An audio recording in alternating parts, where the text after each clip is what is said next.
Wadhi mbele gi miwechego manyien tere nyaka kaunti ma Kisumu kama nyasi mar giko higa e chuny boma ma Kisumu motisi ni Kisumu Fest manyocha ochakre ayanga chieng' tarik 23 ma dweni pod dhi nyime kaunti no ma Kisumu. Otieno mane piny orugodo odiochieng' ma kawuono nyasi no noyo oganda karom gi ka nyone gi mor mano mar rwako odiochieng' mar Krismas. Oganda, jongolo, jower kaachiel kod joyalo nyotimo kesha ya paya ma Ramogi Odinga kot manyo ochwe yotiene bomano nyoko mono ganda bago nyasi.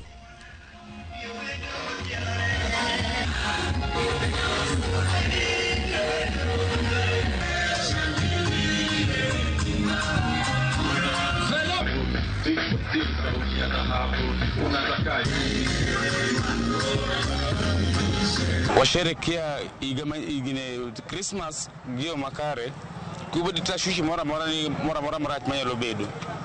Akwane ji yawi maber mar Krismas sana jo Kisumu dala ji mondo bedi gi kwe e Kisumu. Sani ochumi pod oidho onge nyaka sirikal mondo donjo manyien ni onge gima oseduoko piny niya ni mato gima nwa pango nunu waboduoko no piny pok oduok piny kata achiel. Koro kitiyo gi pesa marach to higa manyien bro bedo matek seriously mondo manage family.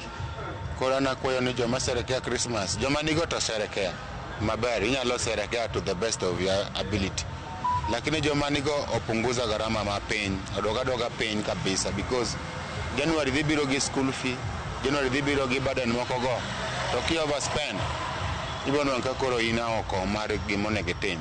Koro wan kaka jo environment no amor kabisa gi Christmas ni because we have achieved so much in the environment space.